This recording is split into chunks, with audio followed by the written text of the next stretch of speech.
காலையிலேருந்து பசங்க இங்கே ஒர்க் பண்ணுறாங்க, எல்லோருமே ஒர்க் பண்ணுறாங்க. இங்கே இவங்க ஒர்க் பண்ணுறாங்க, இவங்க ஒர்க் பண்ணலன்னு இல்லை.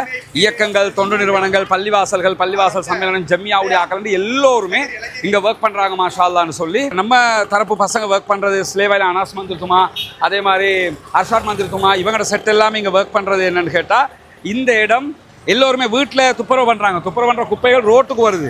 ரோட்டுக்கு வருது. வீட்டில் பசங்க எல்லாருமே ஒர்க் பண்ணும்போது ரோட்டுக்கு குப்பை வந்தால் அந்த குப்பையை எடுத்துக்கிட்டு போகிறதுக்கு புல்டோசர் இல்லை. ஸ்லேவாயில் எஸ்ஐபிஎல் பசங்க ஒர்க் பண்ணுறாங்க. மாளிகாவத்தை, வாழத்தோட்டம், புதுக்கடை எல்லா பக்கம் இருந்தும் பொடியம்மார் நூற்றுக்கணக்கான பசங்களை வந்து நம்ம இறக்கி இருக்கிறோம். அவங்களோட ஒர்க் தனியாக நடக்கு. இந்த குப்பைகளை அள்ளுறதுக்கு வழியே இல்லை. அதான் இப்போ என்ன செய்கிறாங்கன்னு கேட்டால், அதே குரூப் வந்து லொரியை கொண்டு போட்டு கையாலே அள்ளுறது. இது கையால் அள்ளுறது சாதாரண விஷயம் இல்லை. லேசில் அள்ள முடியாது. எக்கோ போட்டு அள்ள வேண்டியது, புல்டோசர் போட்டு அள்ள வேண்டியது. நம்ம வந்து இப்படி அள்ளிக்கிட்டு இருக்கிறோம். வெளியூர்களில் இருக்கக்கூடிய பார்க்கக்கூடிய சகோதரர்கள் நிறைய பேர் என்ன பண்ணுறாங்கன்னு கேட்டால், இந்த வேலைகளுக்கு வாங்க, அல்லாஹ் அவங்களுக்கு ரஹ்மத் செய்வான். அத்தீனுன் நசீஹான்னாங்க ரசூலுல்லாஹ். மார்க்கம்ங்கிறதே பிறருக்கு நலம் நாடுவது தான். எனவே பிறருக்கு நலம் நாடுகிற இந்த காரியத்துக்கு எல்லோரும் ஒத்துழைங்கன்னு நமக்கு சொல்ல முடியும். ஏன்னா பெரும் பெரும் குப்பை கூலங்களாக வெள்ளம்பிட்டியை நிறைஞ்சிருக்குது. 2016க்கு பிறகு இப்படி ஒரு அதிர்ச்சிகரமான சம்பவத்தை பார்க்குறோம். மக்கள் பாவம், அவங்களோட வீடுகளை இழந்திருக்கிறாங்க, பொருட்களை இழந்திருக்கிறாங்க, சாப்பிட வழி இல்லை. அதுக்குள்ளே இந்த உதவிகளையாவது நம்ம செய்யணும். இது நம்முடைய மார்க்க கடமையாகவும் இருக்கிற காரணத்தினால இன மத குல பேதம் இல்லாமல் இங்கே பசங்க ஒர்க் பண்ணுறாங்க. அத்தனை பேரும் ஒத்துழைப்பு வழங்குங்கிறத நாங்கள் கேட்கக்கூடிய முக்கியமான கோரிக்கை. நாங்கள் வந்து இந்த காலையிலேருந்து இந்த சுத்தமாக்குற பணியில் இருக்கிறோம். கொழும்பு மாநகர சபையிலேருந்து எங்களுக்கு பெக்கோ எல்லாம் அனுப்புகிறாங்க. ஒரு டிப்பர் மட்டும்தான் வந்துச்சு. இப்போ நாங்கள் எங்களோட கையால் வேலை செய்கிறோம். எங்களோட ஷார்ட் நியூஸ் ரஸ்மின் சகோதரர் அவரோட ஆட்களும் எங்களோட அனாஸ் பந்தித்துமா, எங்களோட ரியாஸ் பந்திமா, நாங்கள்லாம் இந்த வேலையை காலையிலேருந்து சரி. இப்போ நான் கையால் தான் சாமனம் ஏற்று ගංවතුර ගලපු දවසේ ඉඳන් හරිද අපේ රස්මින් සහෝදරයා, එයාගේ කණ්ඩායම, ඒ වගේම කොළඹ මානගර සභාවේ අපේ අනාස් මන්ත්‍රීතුමා, අර්ෂාද් මන්ත්‍රීතුමා ඇතුළු අප SIPL කණ්ඩායම මේ දවසේ සම්පූර්ණයෙන්ම අපි මේට බහැලා මෙගොඩ කොළොන්නාව බහැලා පුළුවන් උපරිමය අපි කරා. ඒත් අද වෙනකොට මේ මෙගොඩ කොළොන්නාව මාර්ගයේ සම්පූර්ණයෙන්ම නිවාසවල පාවිච්චි කරපු භාණ්ඩ මේවා කුණු නෙවෙයි. අපි කුණු කියලා කිව්වට ආදරයෙන් ආසාවෙන් කාලයක් තිස්සේ එකතු කරපු ගෙවල් වලට එකතු කරපු බඩු තමයි මේ අද කුණු බවට පත් වෙලා තියෙන්නේ. ඉතින් අපි පුළුවන් විදිහට අපේ කණ්ඩායම අත්වලින් මේ කුණු අරන් දාගෙන අපේ මූලික පරමාර්ථය මේ මෙගොඩ කොළොන්නාව මාර්ගය සම්පූර්ණයෙන් පිරිසිදු කරලා දුන්නා නම් වාහන ගමනාගමනයට ප්‍රදේශවාසීන්ට තමන්ගේ ගමන් පහසුව කරගන්න පුළුවන්. ඊට පස්සේ නිවාස පිරිසිදු කරන එකටත් අපි මූලිකව යොමු වෙනවා. எங்களோட பார்க்குறவங்க இருந்தீங்கன்னா கொஞ்சம் வந்து சப்போர்ட் ஒன்று தர வாங்க.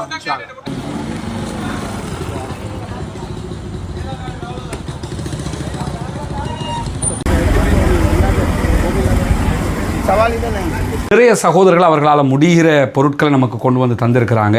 இன்னும் சேகரிச்சுக்கிட்டு இருக்கிறவங்க நீங்கள் பார்க்கலாம். பருப்பு, அரிசி, அதே போன்று சுகர், இது போன்ற பொருட்கள் வந்திருக்கிறது. உலருணவுப் பொருட்கள். நாடு முழுவதும் ஏற்பட்டிருக்கக்கூடிய தித்வா புயல் தாக்குதல் காரணமாக நாட்டினுடைய 20 மாவட்டங்கள் கடுமையாக பாதிக்கப்பட்டிருக்கக்கூடிய சூழல்ல ஆரம்பமாக நம்ம வெள்ளத்தில் சிக்கிய சகோதரர்களை மீட்டெடுக்கிற பணிகளை வெள்ளம்பிட்டிய பகுதிகளில் கிட்டத்தட்ட ஒரு 4 நாட்கள் செய்திருந்தது உங்களுக்கு தெரியும். அந்த சகோதரர்கள் மீட்டெடுக்கப்பட்டு தற்போது வெள்ளம்பிட்டிய பகுதிகளில் வெள்ளம் தணிந்து கொண்டு வரக்கூடிய சூழலில் அடுத்ததாக வெள்ளத்தால் பாதிக்கப்பட்டவர்களுடைய வீடுகளை துப்புரவு செய்ய வேண்டிய பணி இருக்கிறது. அதற்கான வேலை திட்டங்களையும் ஆரம்பிக்க இருக்கிற அதே நேரம் அதற்கடுத்ததாக அதிலிருந்து ரிகவர் ஆகக்கூடிய மக்களுக்கு நம்மளால் முடிந்த உதவி ஒத்தாசைகளை செய்ய வேண்டி இருக்கிறது. அதற்காக பணமாகவோ பொருளாகவோ உங்களால் முடிந்த உதவிகளை செய்யுங்கள் என்று நம்ம தொடர்ந்து கேட்டு வர்றோம். அந்த அடிப்படையில் நிறைய சகோதரர்கள் அவர்களால் முடிகிற பொருட்களை நமக்கு கொண்டு வந்து தந்திருக்கிறாங்க. இன்னும் சேகரிச்சுக்கிட்டு இருக்கிறவங்க நீங்கள் பார்க்கலாம். பருப்பு, அரிசி, அதே போன்று சுகர், இது போன்ற பொருட்கள் வந்திருக்கிறது. உலருணவுப் பொருட்கள். அதே மாதிரி இங்கே பெண்களுக்கு தேவையான ஆடைகள் வந்திருக்கிறத பார்க்கலாம். இதெல்லாம் வந்து செமெண்டின் அந்த மாதிரி ஐட்டங்கள் வந்திருக்கிறது. இது நம்ம வெள்ளத்தினால் பாதிக்கப்பட்டவர்களுடைய வீடுகளை திரும்ப துப்புரவு பண்ணுறதுக்கு தேவையான பொருட்களை கொண்டு வந்திருக்கிறோம். இதெல்லாம் அந்த ஷூ ஒர்க் பண்ணுறவங்க போட்டுக்கிட்டு ஒர்க் பண்ணக்கூடிய ஷூ இருக்குது. அதே மாதிரி இது இன்றைக்கி நம்ம சகோதரர்கள் தருகிற பணங்களை கொண்டு சில பொருட்களை வாங்கியிருக்கிறோம். அதில் இன்றைய தினம் கம்பளைக்கு 10 ப்ரெஷர் கன் அனுப்பி இருக்கிறோம். வீடுகளை துப்புரவு பண்ணும்போது வெறுமனே பட்டையால் தண்ணியால் நம்ம பிடிச்சிருந்தோம்னா ஈஸியாக கழுவி முடிக்க முடியாது. இது வெஹிக்கிள்களை கழுவக்கூடிய ப்ரெஷர் கன். அந்த ப்ரெஷர் கன் வாங்கியிருக்கிறோம். இங்கே ஒரு 10 ப்ரெஷர் கன் இருக்குது. இன்றைக்கி 10 ப்ரெஷர் கன் கம்பளைக்கு போய் கொண்டிருக்குது. அதே மாதிரி இந்த பக்கம் அங்கே முன்னாடியெல்லாம் பார்த்தீங்கன்னு சொல்லி சொன்னால் வைப்பர், தேய்ச்சி கழுவுற ப்ரஷ், இந்த மாதிரி ஐட்டங்கள் எல்லாம் கொண்டு வரப்பட்டிருக்குது. இதெல்லாம் அடுத்த கட்டமாக கழுவுகிற வேலைகள், வீடுகளை துப்புரவு பண்ணுகிற வேலைகளுக்கு தேவையான ஐட்டங்களாக இருக்குது. கெமிக்கல் பாட்டில்ஸ் நம்ம ஆர்டர் பண்ணியிருக்கிறோம். அதெல்லாம் வர இருக்குது. மக்கள் தாராளமாக தந்து கொண்டிருக்கிறார்கள். தொடர்ந்தும் இதற்காக நீங்கள் ஒத்துழைக்க வேண்டும். உங்களால் முடிகிற தொகை 100 ரூபா, 200 ரூபா, 500 ரூபா, 1000 ரூபா, 10,000 ரூபா, லட்சம் ரூபா எதுவாக இருந்தாலும் சதகத்துல் ஜாரியாவாக நீங்கள் தந்து உதவுங்கள். இந்த பாதிக்கப்பட்ட மக்கள் ஜகாத்தை பெறுவதற்கு தகுதியான மக்களாகவும் பல பேர் இருக்கிறார்கள். எனவே உங்களுடைய ஜகாத் நிதிகளாக இருந்தாலும் மார்க்க அடிப்படையில் இதை தாராளமாக தந்து உதவ முடியும். அவற்றை அழகாக முறைப்படி அந்த மக்களுக்கு கொண்டு போய் சேர்க்கிற வேலைகளை தான் நம்ம செய்ய இருக்கிறோம். முதல் கட்டமாக கம்பளைக்கு போய் கம்பளை சகோதரர்களுடைய நிலைமைகளை பார்ப்பதற்கும் நம்ம போக இருக்கக்கூடிய இந்த சந்தர்ப்பத்தில் தான் இந்த பொருட்கள் தாராளமாக வந்து கொண்டிருக்கிறது. தொடர்ந்தும் உதவ விரும்புகிறவர்கள் நம்முடைய முன்னால் தெரிகிற வங்கி கணக்கிழக்கத்திற்கு உங்களால் முடிந்த தொகைகளை வைப்பு செய்ய முடியும். அதே நேரத்தில் பொருளாக தர விரும்புகிற சகோதரர்கள் கொழும்பு மாளிகாவத்தை போலீஸுக்கு பின்னாடி இருக்கக்கூடிய NHS ஃபிளட் ஜாதிக மகள் நிவாசில் முன்னாடியே மில்டன் பெரேரா மாவட்டத்தில் 4வது லேன் லெஃப்ட் ஹேண்ட் சைடில் 4வது லேன் ஹிஜ்ரா லேன், அதில் முன்னாடியே ரைஸ் ஆப் அகாடமி என்று சொல்லி நம்ம அகாடமி இருக்குது.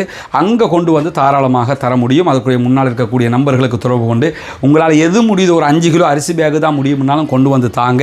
தாராளமாக அதை மக்களுக்கு கொண்டு போய் சேர்ப்பதற்கு தயாராக இருக்கிறோம். நம் அனைவருடைய எண்ணங்களையும் செயல்பாடுகளையும் வல்ல ரஹ்மான் தூய்மையாக ஏற்றுக்கொள்வானாக என்கிற பிரார்த்தனைகளோடு உங்கள் உதவிகளை எதிர்பார்க்கிறோம். தொடர்ந்தும் மக்கள் பணியாற்றுவோம்.